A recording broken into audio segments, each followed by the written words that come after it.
Hello everyone, welcome to our channel. Myself Aishwarya Sharma. आपने पिछली video में हमने सीक्वेंस की थी। हमने पढ़ा था greatest lower bound, least upper bound, convergence के बारे में पढ़ा, हमने नल सीक्वेंस के बारे में पढ़ा, हमने बहुत सारी थ्योरम्स के रिजल्ट भी किए हैं।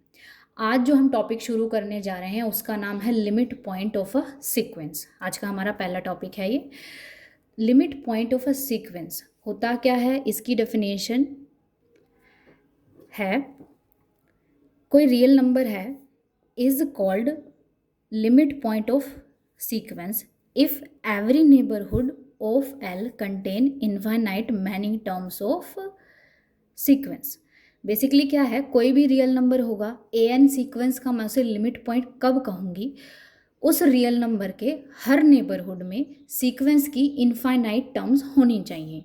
फॉर एग्जाम्पल अगर हम कोई भी सीक्वेंस लेके चलते हैं, जैसे हमने ए एन की वैल्यू 1/n ले ली और एल हम लेके चले 0, इसका नेबरहुड बनाएंगे, वो बन जाएगा हमारा 0 माइनस अपसाइलन से 0 प्लस अपसाइलन। अपसाइलन होता है हमारा ग्रेटर देन 0 होता है और बहुत छोटी वैल्यू होती है इसकी। तो अपसाइलन की वैल्यू क्या होती है जो 0 को अप्रोच करती है? 0.1, 0.01, 0.001 हो सकता है, बहुत सारी वैल्यूज़ हो सकती हैं इसकी। तो मैं ये वाली सिलेक्ट करके चल रही हूँ।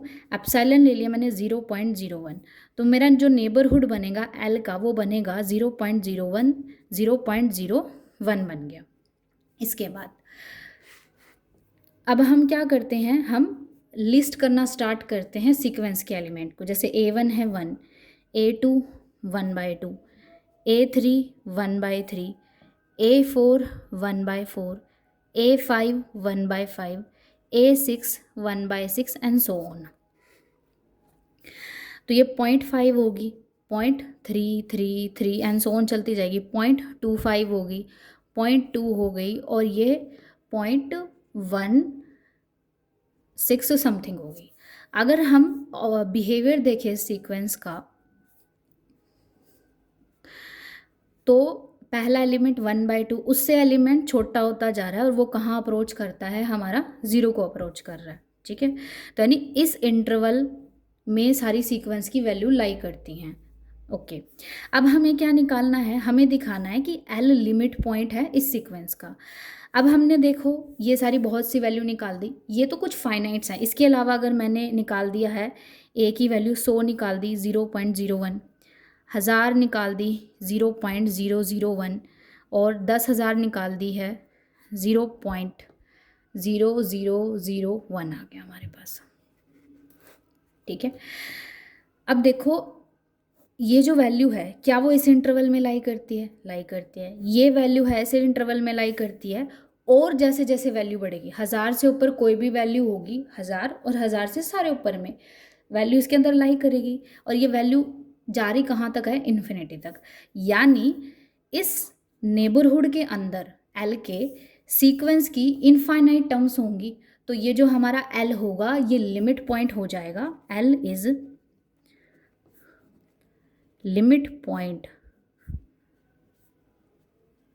ऑफ सीक्वेंस 1/n हो गया।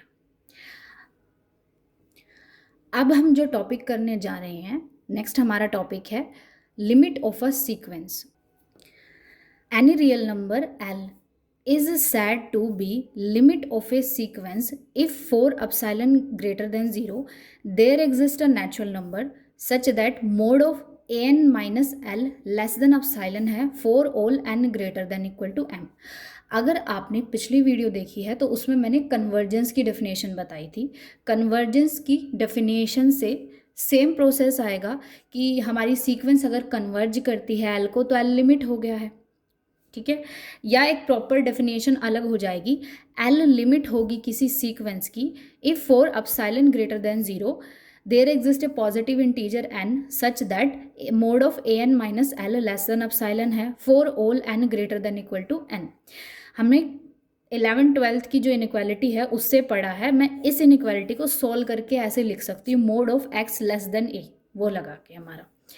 और यानी ये जो L है जिसे हम लिमिट कह रहे हैं सीक्वेंस का, उस L के नेबरहुड में सीक्वेंस की कितनी टर्म्स आएंगी, m+1, a की वैल्यू m है, am+1, am+1 इन्फिनिटी तक जाएंगी, यानी l के नेबरहुड में सीक्वेंस की इनफाइनाइट टर्म्स होगी।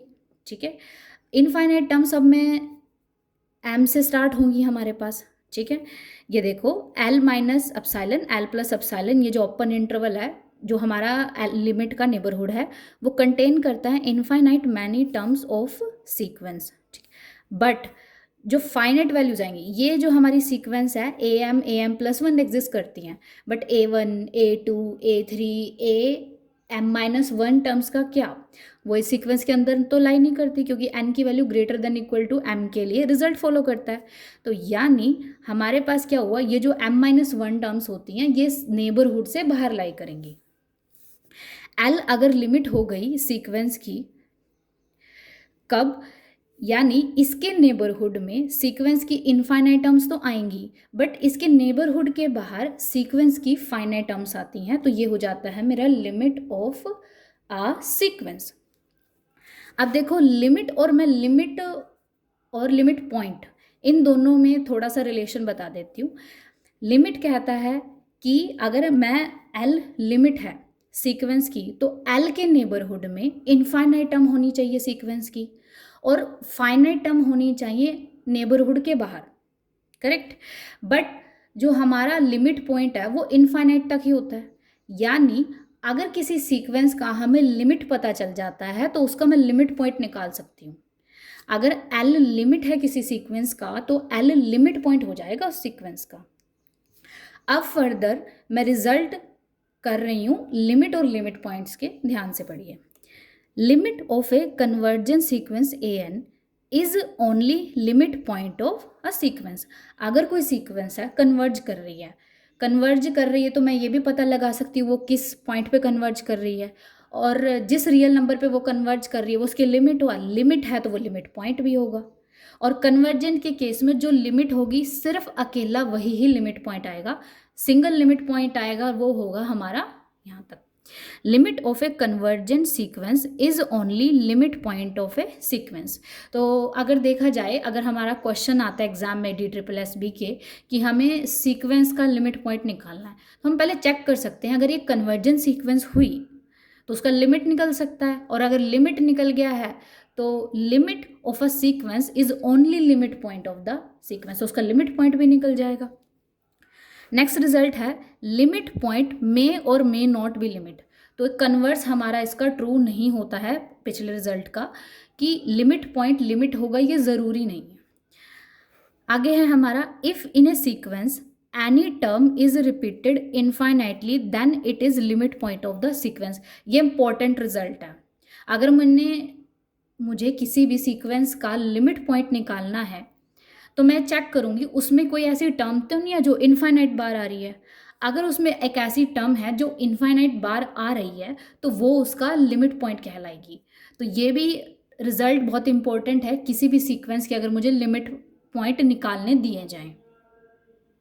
अब अगला रिजल्ट पढ़ते हैं। Every convergent sequence has a limit point.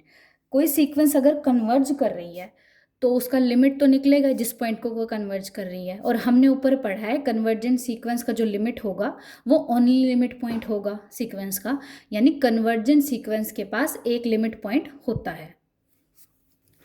Next है limit point of range of a sequence is limit point of a sequence. Range of sequence हमने पिछली वीडियो में किया था, ठीक है।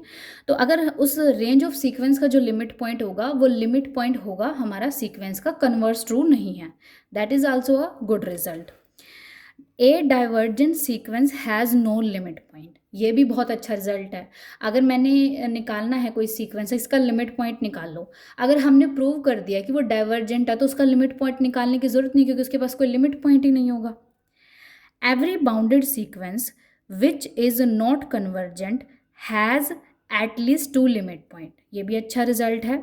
एवरी बाउंडेड सीक्वेंस, कोई भी सीक्वेंस है हमारे पास वो बाउंडेड है, ठीक है, और कन्वर्जेंट नहीं है, ठीक है, तो उसके पास कम से कम 2 लिमिट पॉइंट होंगे। इस थ्योरम का रिजल्ट निकालेंगे। जैसे मैंने सीक्वेंस ले लिया है ये वाली, ठीक है। इसकी अगर मैं टर्म्स की बात करूँ, -1 1 -1 1 -1 एंड सो ऑन अप चलती जाएगी। देखा जाए इस एंगल से ये सीक्वेंस बाउंडेड है, बट क्या ये कन्वर्ज कर रही है? नहीं कन्वर्ज कर रही। एक सीक्वेंस जो बाउंडेड हो और नॉट कन्वर्जेंट हो, उसके कम से कम 2 लिमिट पॉइंट होंगे, तो इसके 2 लिमिट पॉइंट्स आएंगे, ठीक है। तो इस सीक्वेंस के लिमिट पॉइंट्स क्या आएंगे? 2 आएंगे। अब बोलो कि -1 1 और इसके लिमिट पॉइंट कैसे आएंगे? -1 इस सीक्वेंस में कितनी बार रिपीट हो रहा है? इनफाइनाइट टाइम्स रिपीट होगा। 1 भी इनफाइनाइट टाइम्स रिपीट होगा। किसी सीक्वेंस में कोई भी रियल नंबर अगर इनफाइनाइट टाइम्स आ रहा है तो वो उस सीक्वेंस का लिमिट पॉइंट हो जाएगा। उस एंगल से तो इसके जो हमारे लिमिट पॉइंट्स आएंगे -1 और 1 आ गए। तो एक बाउंडेड सीक्वेंस जो कन्वर्ज ना करे उसके लिमिट पॉइंट्स कम से कम 2 होंगे। Next result, if a sequence is bounded and has a unique limit point then it is convergent. एक सीक्वेंस जो बाउंडेड होगी और उसका लिमिट पॉइंट होगा, इकलौता होगा, एक ही होगा, तब जाके वो सीक्वेंस क्या हो जाती है? कन्वर्जेंट। ये प्रूव करने के लिए मैं सीक्वेंस लेती हूँ an की वैल्यू 1 में। हमने पढ़ा है कि उसकी जो लिमिट पॉइंट होता है वो 0 हो जाएगा। ये सीक्वेंस कैसी है हमारे पास? इसके पास जो लिमिट पॉइंट क्या है? ये सीक्वेंस कैसी हो जाएगी मेरी? बाउंडेड हो जाएगी। बाउंडेड कैसे हो जाएगी? an की वैल्यू 1 1/2 है, तो an की value less than equal to 1 है और 0 से बड़ी है। ये सीक्वेंस मेरी बाउंडेड हो गई, ठीक है।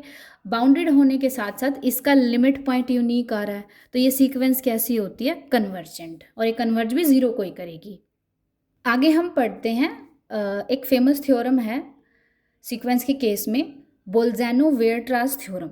ये क्या कहती है? कोई भी अगर बाउंडेड सीक्वेंस है उसके पास यूनिक लिमिट पॉइंट होगा, ठीक है। आगे है हम बात करते हैं next result, the set of limit point of a bounded sequence is closed, ठीक है।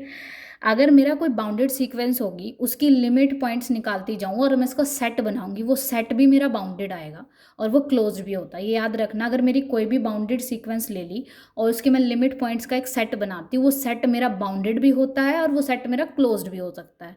तो यानी एक बाउंडेड सीक्वेंस के लिए जो मैं डिराइव्ड सेट निकालूँ इन टर्म्स ऑफ, जैसे हमने सेट के बारे में बात करा था, वो मेरा कॉम्पैक्ट कहलाएगा। Closed and bounded implies compact, Heine Borel theorem की तरह। नेक्स्ट है the set of limit points of unbounded sequence may और may not be bounded. Bounded sequence के लिमिट पॉइंट बाउंडेड होते हैं, बट अनबाउंडेड सीक्वेंस के लिमिट पॉइंट बाउंडेड भी हो सकते हैं, अनबाउंडेड भी हो सकते हैं, कुछ नहीं कह सकते। जैसे सीक्वेंस है 0 है 1 है 0 है 2 है 0 है 3 है 0 4 आ गया। सीक्वेंस कैसी है? अनबाउंडेड है। अब इसका हम अपर सीक्वेंस अनबाउंडेड होगी क्योंकि इसका मैं कोई बाउंडेड अबव नहीं है, ये बाउंडेड अबव नहीं, ग्रेटेस्ट लोअर बाउंड है, तो ये मेरी अनबाउंडेड होगी।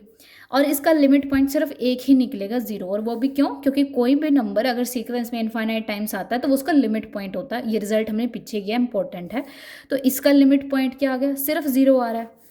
ऐसे देखते हैं, एक नई सीक्वेंस है हमारी 1 + 1/2, 2 + 1/2, 1 + 1/3, 3 + 1/3, 1 + 1/4। यहाँ पे आई थिंक 2 आएगा और यहाँ पे 3 + 1/4 आएगा। अब ये सीक्वेंस है मेरी, ये कैसी है? वैल्यू बढ़ती ही जा रही है, जैसे 1 पॉइंट समथिंग, 2 पॉइंट समथिंग, फिर 3 पॉइंट समथिंग, वैल्यू बढ़ती जा रही है, तो मैं इसका नहीं निकाल सकती बाउंडेड अबव। तो ये सीक्वेंस कैसी होगी? अनबाउंडेड होगी। इसके लिमिट पॉइंट्स क्या हो गए मेरे पास? सेट ऑफ नेचुरल नंबर है जो बाउंडेड नहीं होते, क्योंकि set of natural number bounded above नहीं होता, तो इसके लिमिट पॉइंट्स का जो कलेक्शन आएगा वो होता है सेट ऑफ नेचुरल नंबर।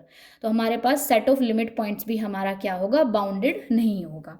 अब लिमिट पॉइंट तुम बोलो कि सेट ऑफ नेचुरल नंबर आया कैसे? देखो, 1 में 1/2 ऐड किया, 1 में 1/3 ऐड किया, तो सारी वैल्यू कहाँ पे लाई करती है? एक के नेबरहुड में, इनफाइनाइट वैल्यू, तो ये लिमिट पॉइंट हो गया। ऐसे ही 2 भी लिमिट पॉइंट होएगा, ऐसे ही हमारे पास 3 भी आगे लिमिट पॉइंट हो जाएगा हमारे पास।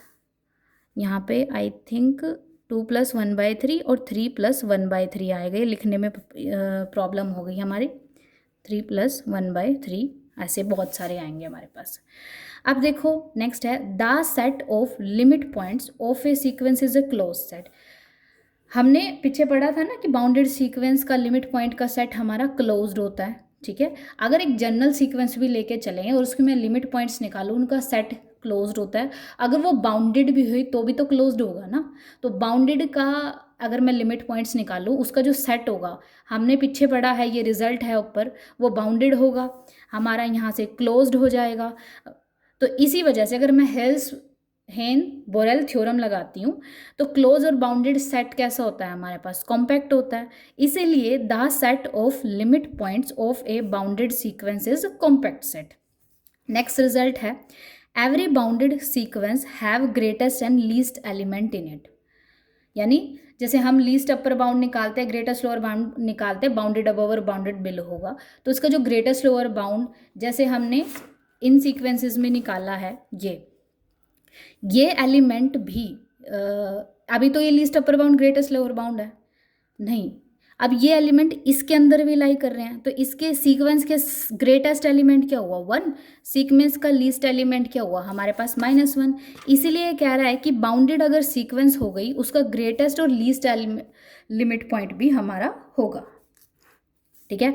ये 1 -1 मेरा क्या था, लिमिट पॉइंट्स थे ना, ग्रेटेस्ट लिमिट पॉइंट भी होगा इसके पास और लीस्ट लिमिट पॉइंट भी होगा। आगे देखो एक नॉन एम्प्टी सबसेट है किसका, सेट ऑफ रियल नंबर का, एंड an है हमारे पास, बिलोंग करता है एस से, for all set of natural number. इसका कहने का क्या काम है, an के एलिमेंट्स से हमने एक सेट बना लिया है। बेसिकली यही कह रहा है कि an बिलोंग करता है ऐसे, एज अ एलिमेंट प्रेजेंट है एस में। तो एस मेरे पास नॉन एम्प्टी सबसेट है आर का, और जिसके एलिमेंट होंगे जो सीक्वेंस के एलिमेंट होते हैं। Then every limit point of sequence belong करता है एस क्लोजर से। तो जो लिमिट पॉइंट होएगा हमारा सीक्वेंस का, बिलोंग करता है हमारा एस क्लोजर से। ये रिजल्ट है, ओके। ये रिजल्ट कैसे बिलोंग करता है, देखो ये कहता है कि किसी सेट के लिमिट पॉइंट्स हैं हमारे पास, सीक्वेंस के लिमिट पॉइंट हो गए, वो किसके बिलोंग कर जाएंगे, एस से। कैसे बिलोंग करेंगे, अब मैंने सेट में एलिमेंट आएंगे A1 A2 A3 and so on आएंगे, ठीक है। और अगर मैं इसके लिमिट पॉइंट निकालूँ, वो निकल जाएगा एस का डिराइव सेट। और हमें पता है एस का क्लोजर होता है एस यूनियन एस का डिराइव सेट होता है, ठीक है।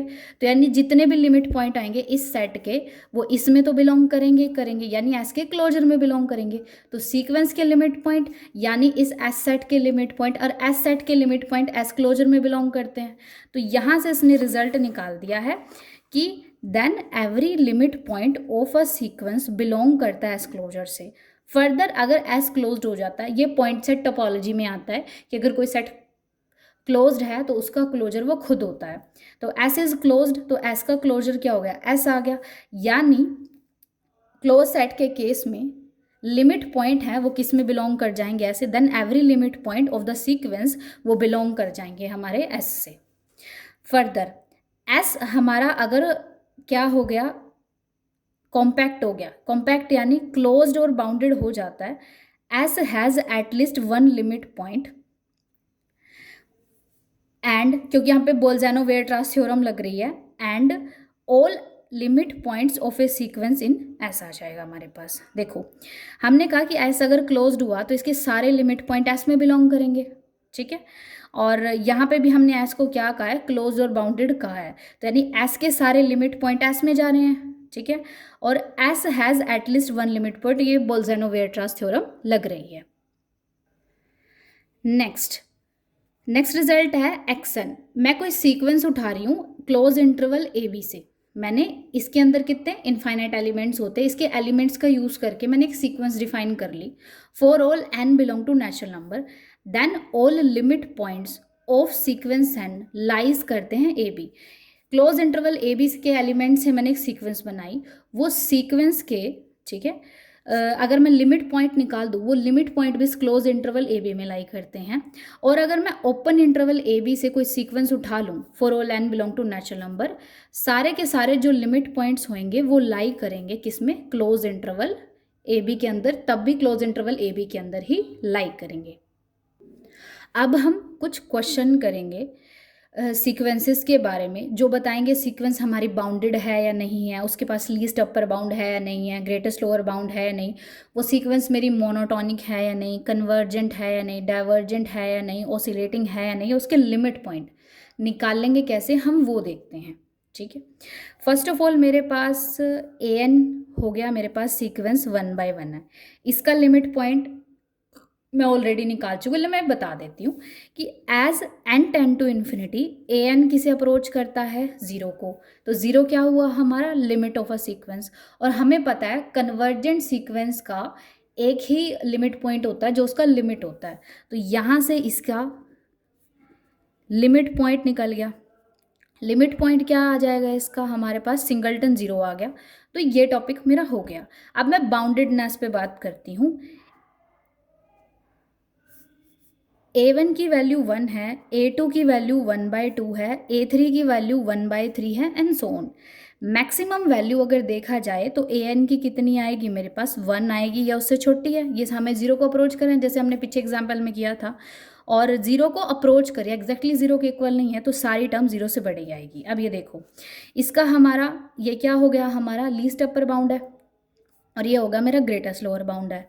सीक्वेंस के लिए जब हमें बाउंडेड अबव भी होगी बाउंडेड बिलो भी होगी तो वो सीक्वेंस मेरे पास क्या हो जाएगी, बाउंडेड सीक्वेंस हो गई। ये मेरे पास लीस्ट अपर बाउंड हो गया, ये मेरे पास ग्रेटेस्ट लोअर बाउंड हो गया, तो ये बाउंडेडनेस हो गई, least upper bound, greatest lower bound. अब बात करते हैं मोनोटोनिसिटी के बारे में। अगर देखें तो हमारे पास वैल्यू छोटी छोटी छोटी होती जा रही है, तो ये सीक्वेंस कैसी होगी, मोनोटोनिकली हमारे पास डिक्रीजिंग हो गई। कन्वर्जेंस हम चेक कर चुके हैं, ये ज़ीरो को कन्वर्ज करेगी, ठीक है, और इसका लिमिट पॉइंट भी हम निकाल चुके हैं। अब हम नेक्स्ट क्वेश्चन की तरफ चलते हैं। Question number 2। अब इसकी बाउंडेडनेस चेक करते हैं हम। देखो ये है क्या, एन की वैल्यू 1 2 3 4 जाएगी, तो basically set of natural number की तरह बिहेव कर रहा है, जो वो बाउंडेड अबव तो नहीं होगा, तो यानी ये जो सीक्वेंस आई है ये मेरी अनबाउंडेड सीक्वेंस आ गई। ठीक है, बाउंडेड अबव नहीं है तो यानी अनबाउंडेड ही होगा। अब देखो हमारे पास ए वैल्यू क्या आएगी इसकी, 1 2 3 एंड सो ऑन आ गई हमारे पास, तो ए एन की वैल्यू बड़ी है और इक्वल है, ग्रेटर देन इक्वल टू किससे होगी, 1 से, और यहाँ से हम बाउंडेड बिलो नहीं बता रहे, तो ये आ जाएगा इसका ग्रेटेस्ट लोअर बाउंड। ठीक है, ग्रेटेस्ट लोअर बाउंड आ गया, और जो लीस्ट अपर बाउंड है वो डज नॉट एग्जिस्ट, हमारा आ गया डज नॉट एग्जिस्ट, तो हमारा अनबाउंडेड सीक्वेंस होगी, ग्रेटेस्ट लोअर बाउंड निकल गया, हमें लीस्ट अपर बाउंड के बारे में मुझे इन्फॉर्मेशन मिल गई। अब बात करते हैं हम मोनोटोनिसिटी के बारे में। ये वैल्यू बढ़ रही है, 1 2 3 वैल्यू इंक्रीजिंग है, तो जो मेरी सीक्वेंस आएगी ये मोनोटोनिकली इंक्रीज हो जाएगी। ठीक है, अब उसके बाद मैं इसका देखती हूँ ये ऑसिलेट है या कर रही है, कन्वर्जेंट है, डाइवर्जेंट है।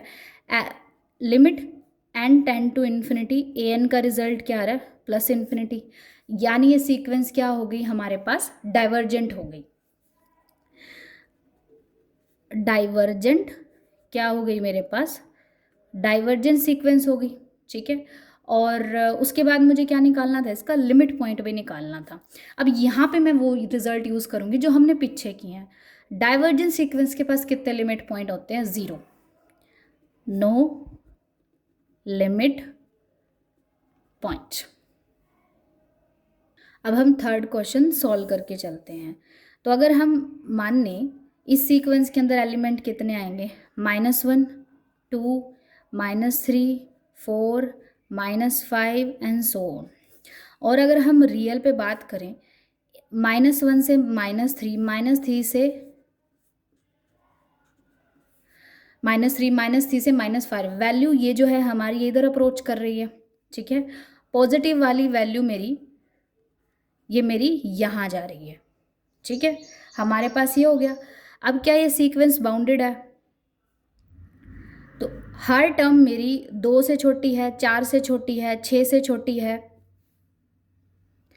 अब इस डायग्राम से अगर देखा जाए तो इस सीक्वेंस के लिए कोई हमें बड़े से बड़ा नंबर जिससे सीक्वेंस की हर एलिमेंट छोटे हों, या छोटे से छोटा नंबर जिससे सीक्वेंस का हर एलिमेंट बड़ा हो, नहीं मिल रहा, और कोई बाउंड नहीं मिल रहा है हमें सीक्वेंस का। देखो ये डाइवर्ज कर रही है, तो इस सीक्वेंस कैसी हो गई हमारे पास, अनबाउंडेड हो गई। और दूसरा है, अगर मैं limit n tend to infinity a n पे लगाऊं तो ये कैसा हो गया मेरे पास। अब इसकी वैल्यू देखो यहाँ पे क्या आएगी, अगर सिर्फ n होता तो इन्फिनिटी को अप्रोच कर जाती, बट क्योंकि यहाँ पे साइन नेगेटिव है तो पॉजिटिव और नेगेटिव नंबर्स के बीच में जो वैल्यू है सीक्वेंस की वो झूलती रहेगी, यानी वो ओसिलेट करेगी। तो ये सीक्वेंस मेरी अनबाउंडेड भी है और ओसिलेट भी कर रही है, तो ये कैसी होगी हमारे पास, इनफाइनाइटली ओसिलेटरी सीक्वेंस। ठीक है, तो boundedness, unbounded, least upper bound, greatest lower bound, ये भी नहीं एग्जिस्ट करता। उसके बाद है मोनोटोनिसिटी, कम वैल्यू है, ज़्यादा हो रही है, फिर कम हो रही है, फिर ज़्यादा हो रही है, कम हो रही है, तो मोनोटोनिक भी नहीं होएगा। लिमिट पॉइंट, लिमिट पॉइंट अगर हमें इसका निकालना है, इस सीक्वेंस का कोई लिमिट पॉइंट एग्जिस्ट नहीं करता है। नेक्स्ट क्वेश्चन करते हैं जो हमने पीछे भी किया हुआ है। इसकी बाउंडेडनेस के बारे में तो हम बता सकते हैं, इसके पास लीस्ट अपर बाउंड भी है, ग्रेटेस्ट लोअर बाउंड भी है, तो ये सीक्वेंस क्या होगी मेरे पास, बाउंडेड हो गई। ये मेरा लीस्ट अपर बाउंड हो गया, ये ग्रेटेस्ट लोअर बाउंड हो गया। -1 टर्म्स आ रही है इसके अंदर, 1 -1 1 एंड सो ऑन। कम है, ज़्यादा हो रही है, फिर कम हो रही है, फिर ज़्यादा हो रही है, तो मोनोटॉनिक भी नहीं है, नॉट मोनोटॉनिक। ठीक है, अब बात करेंगे इसका लिमिट पॉइंट भी निकालना पड़ेगा। लिमिट पॉइंट कैसे निकालेंगे, देखो मेरे पास लिमिट पॉइंट निकालेंगे जब हम इसका, लिमिट पॉइंट क्या होता है, किसी भी सीक्वेंस में अगर कोई भी नंबर इनफाइनाइट टाइम्स आ रहा है तो वो क्या होगा इसका लिमिट पॉइंट। तो -1 और 1 क्या हो गए, इसके लिमिट पॉइंट्स हो गए मेरे पास। ठीक है, अब हम बात करेंगे कन्वर्जेंस, डाइवर्जेंस और किसके बारे में बात करेंगे हम, ऑसिलेशन के बारे में। देखा जाए तो ये जो पूरी सीक्वेंस है दो नंबर्स के बीच में झूल रही है, ऑसिलेट कर रही है हमारे पास, वो है -1 और 1 के बीच में, तो ये ऑसिलेट करेगी। ऑसिलेट के साथ साथ अगर ये बाउंडेड है, बाउंडेड एंड ऑसिलेटिंग, तो इसको कहेंगे हम फाइनाइटली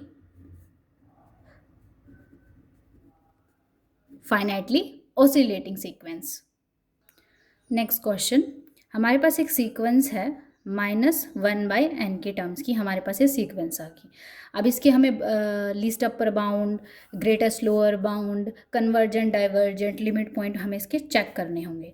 इसकी अगर मैं टर्म्स से देखूं, -1 है, अगर ये पॉजिटिव होती तो -1 छोटी होती, 1 से 1/2 छोटी होती, क्योंकि नेगेटिव साइन लग गया है तो यहाँ पे आएगी -1 -2 -3, जीरो को अप्रोच कर रहे हैं, तो यहाँ से कह सकती हूँ मैं, ज़ीरो है हमारी, ज़ीरो से छोटी होगी हमारे पास।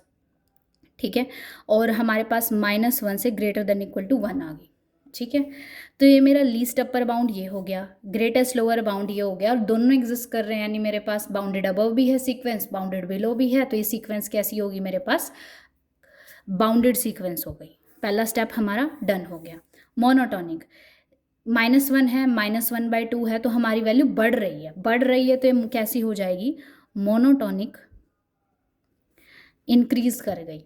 ठीक है, आगे है कन्वर्जेंट की तरह, यही बात है, as n tend to infinity, a n किसे अप्रोच करता है, हमारा ज़ीरो को, तो हमारी सीक्वेंस कैसी आ गई, कन्वर्जेंट। और कन्वर्जेंट अगर सीक्वेंस है, पीछे हमने रिजल्ट पढ़ा है, कन्वर्जेंट सीक्वेंस का सिर्फ एक ही लिमिट पॉइंट होता है, वो क्या होता है, उसकी लिमिट। तो यहाँ पे हमारा इसका लिमिट पॉइंट क्या आ जाता है, सिर्फ सिंगलटन 0 आएगा। नेक्स्ट क्वेश्चन करते हैं, जैसे है नई सीक्वेंस है 1/2n + 1 1 5, और इस पर हम n की वैल्यू 1 2 3 के लिए मेरे पास ये सीक्वेंस आ रही है। हम देखें जैसे जैसे n की वैल्यू बढ़ रही है, हमारी सीक्वेंस के टर्म की वैल्यू कैसी घट रही है, तो ये सीक्वेंस कैसी हो गई मेरे पास, मोनोटोनिकली डिक्रीजिंग हो गई हमारे पास। ठीक है, और हम क्या करें, limit n tend to infinity sequence पे लगाएंगे तो इसका आंसर क्या आ रहा है, 0। तो ये सीक्वेंस है ए एन कन्वर्ज कर जाती है 0 को। अगर ये कन्वर्जेंट है तो इसका जो लिमिट पॉइंट आएगा सिर्फ क्या होगा, सीक्वेंस की लिमिट हो गया। तो मेरा यहाँ पे लिमिट पॉइंट आ गया, कन्वर्जेंस आ गया, मोनोटोनिसिटी अगर बाउंड आ गया। बाउंडेड में चेक करना हमें, भी बाउंडेड रह गया। बाउंडेड में कैसे चेक करेंगे हम, ए एन है, हर टर्म 1/7 से छोटी है, छोटी है। और ये कहाँ अप्रोच कर रही है, ज़ीरो को अप्रोच कर रही है, तो ये ज़ीरो से तो बड़ी होगी, ज़ीरो को एग्जैक्ट नहीं जाएगी। तो ये सीक्वेंस क्या हो गया, ये मेरा लीस्ट अपर बाउंड हो गया, ये ग्रेटेस्ट लोअर बाउंड हो गया, ये बाउंडेड अबव भी है, बाउंडेड बिलो भी है, तो ये मेरे पास कैसी हो गई, बाउंडेड सीक्वेंस हो गई। अब हम नेक्स्ट क्वेश्चन करते हैं। नेक्स्ट क्वेश्चन में मेरी सीक्वेंस आ गई square root of n+1 minus square root of n आ गया। ये इसके एलिमेंट इस टाइप के आएंगे और मैंने इनकी वैल्यू ले रखी है। 0.4 समथिंग है, 0.3 समथिंग, 0.2 समथिंग। तो ये सीक्वेंस कैसी हो जाएगी, मोनोटोनिकली डिक्रीजिंग, मोनोटोनिकली डिक्रीजिंग आ गई। अब हमें इसके बाउंड के बारे में बात करना है, ये upper bound, lower bound, least upper bound, greatest lower bound. अब ये हम सीक्वेंस अगर देखें, इसकी हर टर्म 0.4 सबसे बड़ी है, बाकी सारी टर्म उससे छोटी आ रही हैं, तो इससे आ गई। और अगर इसकी सबसे बड़ी टर्म देखेंगे, ये सारी 0.4, 0.3, 0.1 कहाँ अप्रोच कर रही हैं, ज़ीरो की तरफ जा रही हैं, तो ये मेरा 0 आ गया। ठीक है। अब यहाँ से देखो, इसका ग्रेटेस्ट लोअर बाउंड भी है सीक्वेंस का, हमारा लीस्ट अपर बाउंड भी है सीक्वेंस का, यानी सीक्वेंस मेरी बाउंडेड अबव भी है, बाउंडेड बिलो भी है, तो सीक्वेंस मेरी बाउंडेड हो गई। ठीक है। अब हम बात करते हैं सीक्वेंस कन्वर्जेंट है, डाइवर्जेंट है, ओसिलेटरी है। ठीक है। अगर मैं देखूं, ये डायरेक्टली नहीं पता लग रहा, डायरेक्टली तो ऐसे ही लग रहा है इन्फिनिटी माइनस इन्फिनिटी और ये डाइवर्जेंट है, नहीं ऐसे नहीं करना है हमें। इसको मैं एक और तरीके से सॉल्व कर सकती हूँ। मैंने square root of n common ले लिया है, कॉमन ले लिया है हमने, तो 1+1/n है, इसकी पावर 1/2 माइनस ये हो गई। और अगर मैं इसमें बायनोमियल कॉन्फ़िगरेशन लगा लूँ, 1+x की पावर, अगर n वाला रूल है हमारा, तो वो क्या हो जाएगा, 1+1/2 n इंटू x आ गया है। n यहाँ पे ऑर्डर n की पावर का आएगा, n so on up to -1 आ गया। ठीक है। इससे तो ये कट गया, तो यहाँ पे टर्म्स कितनी आ रही हैं, अंडर रूट ये आएगी हमारे पास, 1/2 आ गया, यहाँ पे अंडर रूट n आ गया, अंडर रूट n है ऑर्डर 1/n और उसकी हाइयर पावर आएगी। ठीक है। अगर मैं इस पर limit n tend to infinity लगा देती हूँ, तो ये कैसा हो जाएगा मेरा, 0, यानी जो an सीक्वेंस है वो मेरी कन्वर्ज करती है 0 को। ठीक है। और कन्वर्जेंट सीक्वेंस का लिमिट ही लिमिट पॉइंट होता है, तो जिसका अगर मैं लिमिट पॉइंट निकाल लूँ, वो क्या आएगा, सिर्फ 0 आएगा। नेक्स्ट क्वेश्चन करते हैं हम। हमारे पास a1 की वैल्यू 1 है और an की वैल्यू दे रखा है prime divisor of n square. इस सीक्वेंस के एलिमेंट लिखते हैं, a2 ले लिया है हमने, प्राइम डिवाइजर ऑफ 4 क्या होगा, 2, लीस्ट आएगा। ठीक है। ऐसे ही हमने a3 अगर ले लिया है, तो 9 के स्क्वायर का लीस्ट प्राइम डिवाइजर कितना होता है, 3। a4 ले लिया है, 16 का लीस्ट प्राइम डिवाइजर कितना हो गया, 2। a5 ले लिया है, तो 25 का लीस्ट प्राइम डिवाइजर हो गया 5। a6 ले लिया, इसका लीस्ट प्राइम डिवाइजर हो जाएगा 2। a7 ले लिया है, तो लीस्ट प्राइम हो जाएगा इतना। a8 ले लिया है, तो लीस्ट प्राइम डिवाइजर हो गया हमारा इतना। अभी देखो, ये जितनी भी टर्म्स आ रही हैं सीक्वेंस की, इसमें बड़ी टर्म्स सारी की सारी क्या आ रहे हैं, प्राइम नंबर्स ही आ रहे हैं। क्या हम बड़े से बड़ा नेचुरल नंबर निकाल सकते हैं, नहीं। क्या हम बड़े से बड़ा इंटीजर निकाल सकते हैं, नहीं बता सकते ना। तो ऐसे हम बड़े से बड़ा प्राइम नंबर भी नहीं बता रहे हैं, तो यानी इस टर्म के लिए अपर बाउंड तो हमें मिल ही नहीं रहा है, लीस्ट अपर बाउंड, तो लीस्ट अपर बाउंड तो नहीं मिल रहा है। अब यहाँ पे देखो, हर टर्म जो सीक्वेंस की आती है, या तो वो 1 के इक्वल है या 1 से बड़ी है। ठीक है। यानी इसका ग्रेटेस्ट लोअर बाउंड आ गया, यानी ये मेरे पास अनबाउंडेड क्या आ गई, मेरे पास सीक्वेंस आ गई। इसका ग्रेटेस्ट लोअर पता है, हम बाउंड पता है हमें, और लीस्ट अपर बाउंड पता है हमें। उसके अलावा अब हम इसे कन्वर्जेंस चेक करते हैं। कन्वर्जेंस चेक करते हैं। अब देखो, ये भी क्या है, 2 आया है, 3 आया है, 2 आया है, 5 आया है, 2 आया है, 7 आया है। अब हम n मेरा इन्फिनिटी तक जाएगा, क्योंकि n मेरा नेचुरल नंबर है। इनफाइनाइट नंबर में 2 भी तो इनफाइनाइट बार आएगा। 2 कितनी बार आएगा, अगर 2 की कोई पावर ले लो, मैं 2 का कोई मल्टीपल आ गया, बहुत सारे नंबर्स होते हैं, तो 2 तो बहुत बार आएगा, 3 भी बहुत बार आएगा, 5 भी बहुत बार आएगा। जहाँ तक काउंटिंग हमारी जाती है वहाँ पे 2 भी आएगा, 3, 7, 5 बहुत सारे एलिमेंट आएंगे। यानी अगर मैं इसी कन्वर्जेंट, डाइवर्जेंट या ऑसिलेटिंग नेचर चेक करती हूँ, तो वो प्राइम नंबर्स 2, 3, 5, 7 इनके बीच में ऑसिलेट करता जाएगा। तो ये जो सीक्वेंस है मेरी ऑसिलेटिंग आएगी। प्लस, और ये अनबाउंडेड सीक्वेंस है तो ये कैसी आएगी, इनफाइनाइट ओसिलेटिंग आएगी। ठीक है, अब हम यहाँ पे बाउंडेडनेस के बारे में बात कर चुके हैं, हम यहाँ पे कन्वर्जेंस के बारे में बात कर चुके हैं, अब टॉपिक रह गया लिमिट पॉइंट के बारे में। ठीक है, हमने निकाला था एक रिजल्ट, पीछे हमने किया था किसी भी सीक्वेंस का अगर लिमिट पॉइंट हम निकाल रहे हैं, किसी भी सीक्वेंस में कोई टर्म इनफाइनाइट टाइम्स आती है तो वो उसका लिमिट पॉइंट हो गया। अब ये टर्म्स हमने 8 टर्म्स लिख लिए, उसमें भी 1 2 3 4 4 बार आ रहा है। ठीक है, 100 टर्म्स आएंगी, क्या पता उसमें 50 बार आ रहा हो, और इनफाइनाइट तक जाएंगे तो इनफाइनाइट टाइम्स 2 आ रहा है। ऐसे ही 3 के लिए, 4 के लिए, 5 के लिए, किसी सीक्वेंस में अगर कोई टर्म इनफाइनाइट टाइम्स आ रही है तो वो क्या हो गई हमारे पास, लिमिट पॉइंट। तो इनफाइनाइट टाइम्स आ क्या रही हैं, प्राइम नंबर्स। तो इसके अगर हम लिमिट पॉइंट्स निकाल लें सीक्वेंस के तो लिमिट पॉइंट्स क्या आएंगे हमारे पास, प्राइम नंबर्स। नेक्स्ट क्वेश्चन करते हैं हम, हमें सीक्वेंस डिफाइन की है value of √2 - 1 up to n decimal. अगर हम इसका A1 की बात करें 1.4 - 1 0.4 हो गया, A2 की वैल्यू होगी 1.41 माइनस आ गया 0.41, A3 की वैल्यू 1.414 -1 आ गया 0.414 होता है हमारे पास। ठीक है, अब हमारे पास देखो √2 कैसा होता है, एक इरेशनल नंबर होता है। अगर मैं इसका डेसिमल एक्सपेंशन लिखूंगी, non terminating and non repeating होएगा, चलता ही चलता ही चलता जाएगा, ना रिपीट होगा ना कट होगा, तो ये इनफाइनाइट तक जाता है, कहीं कट नहीं होता। ठीक है, इसकी जो एग्जैक्ट वैल्यू आएगी √2 की, और या √2 में मैं माइनस कर दूँ 1 तो वो इन्फिनिटी तक जाता है। तो सबसे बड़ी वैल्यू इसकी हमारे पास यही होगी √2 - 1। ये 1 डेसिमल तक, 2 डेसिमल, 30 तक, इसकी एग्जैक्ट वैल्यू इन्फिनिटी तक जाती है, तो यानी इन्फाइनाइट तक डेसिमल आ जाएंगे। तो सबसे बड़ी टर्म आ जाएगी <= √2 - 1, और सबसे छोटी जो वैल्यू आएगी वो आएगी मेरे पास 0.4। इसका मतलब ये मेरा लीस्ट अपर बाउंड है, ये मेरा ग्रेटेस्ट लोअर बाउंड है, सीक्वेंस मेरी कैसी हो गई है, बाउंडेड। अब उसके बाद हम चेक करते हैं इसकी कन्वर्जेंस के बारे में। ठीक है, कन्वर्जेंस है an क्या आ गया मेरे पास, जो √2 - 1 के n डिजिट तक का आंसर आ रहा है। अगर n को मैं इनफाइनाइट लेके चलूँ तो हमारा आंसर क्या आएगा, value of √2 - 1 up to infinity decimal तक, तो वो क्या आ जाएगा हमारा √2 - 1 ही आता है। यानी जो मेरी सीक्वेंस है √2 - 1 को कन्वर्ज करती है, और कन्वर्जेंट सीक्वेंस का लिमिट ही लिमिट पॉइंट होता है अकेला, तो इसका जो लिमिट पॉइंट आ जाएगा वो भी क्या आएगा, √2 - 1।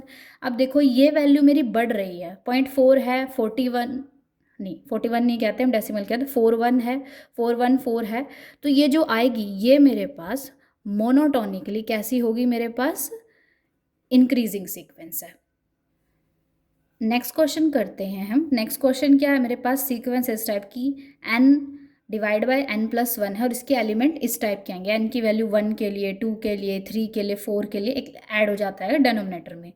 अब देखो अगर इसकी वैल्यू अगर मैं देखूँ 0.5 है, 0.6 है, 0.7 है, तो अगर देखा जाए रियल नंबर सिस्टम पे ये वैल्यू इन दोनों के बीच में लाई करती है, और ये वैल्यू बढ़ रही है, तो ये कहाँ की तरफ बढ़ रही है, an, यानी तो an की जो वैल्यू आएगी वो लेस देन तो 1 आएगी, और ग्रेटर देन इक्वल टू क्या आ जाएगी मेरी 1/2। सबसे छोटी वैल्यू तो मेरी यही होगी, यानी इसका मुझे लीस्ट अपर बाउंड में मिल गया, ग्रेटेस्ट लोअर भी, बाउंडेड अबव भी है, बाउंडेड बिलो भी है, तो ये मेरे पास कैसी सीक्वेंस होगी, बाउंडेड सीक्वेंस होगी। क्योंकि नंबर आगे बढ़ता जा रहा है तो मेरे पास ये मोनोटोनिक इंक्रीजिंग सीक्वेंस आ गई। अब हम इसकी कन्वर्जेंस के बारे में चेक करते हैं। कन्वर्जेंस क्या होती है, limit n tend to infinity लिख दिया मैंने, ऊपर नीचे मैं क्या करती हूँ, n से डिवाइड कर दी होती, तो ये आ जाएगा हमारे पास, तो इसकी वैल्यू 1/n कितना हो गया, 0, तो ये 1 आ गया है हमारा। कन्वर्जेंट सीक्वेंस है, कन्वर्ज किसकी करती है मेरी an 1 को, तो इसका लिमिट पॉइंट भी सिर्फ 1 ही आएगा। नेक्स्ट क्वेश्चन करते हैं, हमारे पास कोई सीक्वेंस है an = 1 + 1/3 + 1/3 का स्क्वायर एंड सो ऑन आ गया। तो इसकी अगर मैं फर्स्ट टर्म की बात करूँ 1 + n = 1 आ गया इतनी। सेकेंड टर्म की बात करूँ 1 + 3 + 1/3 का स्क्वायर। थर्ड टर्म की बात करूँ 1 + 1/3 + 3 का क्यूब आ गया, तो ये आ गया 40/27। ये आ गया मेरे पास 13 ये 3 का स्क्वायर है 9 आ गया। ये होता है हमारे पास 4/3 आ गया, तो इसकी वैल्यू आएगी 1.3 1.33, ये होती है 1.44, ये होती है 1.48 समथिंग आ गया हमारे पास। तो अगर इस सीक्वेंस से देखो तो इस सीक्वेंस कैसी हो जाएगी, मोनोटोनिकली इंक्रीजिंग हो गई, ठीक है। और अगर हम बाउंड की बात करते हैं, ये सारी वैल्यू देखो कहाँ कहाँ अप्रोच कर रही है, 1.5 की तरफ इशारा नहीं कर रही है ये हमारे पास। तो हर टर्म तो 3/2 से तो छोटी आएगी, ठीक है। और बड़ी किससे आएगी, सबसे छोटी टर्म क्या है हमारी, 4/3 है, तो ये आ गई मेरे पास। तो ये इसका लीस्ट अपर बाउंड हो गया, ये ग्रेटेस्ट लोअर बाउंड हो गया। तो सीक्वेंस कैसी होगी मेरे पास, बाउंडेड सीक्वेंस हो गई, ठीक है। अब बाउंडेड सीक्वेंस के बाद हमारी बाउंडेडनेस चेक हो गई, मोनोटोनिसिटी चेक हो गई, अब कन्वर्जेंट और डाइवर्जेंट निकालते हैं। तो ये है कैसे है, sum of the n terms of an GP है। तो ए एन की वैल्यू आ जाएगी first term 1 minus common ratio और 1 से छोटा हो तो ये आ गया 1 माइनस 1/3 आ गई। तो यहाँ पे 3/2 1 माइनस 1/3 की power n। As n approaches to infinity, जो ए एन है वो 3/2 को अप्रोच कर जाता है। तो सीक्वेंस कैसी है मेरे पास, कन्वर्जेंट है। और कन्वर्जेंट सीक्वेंस का एक ही लिमिट पॉइंट होता है जो उसकी लिमिट होती है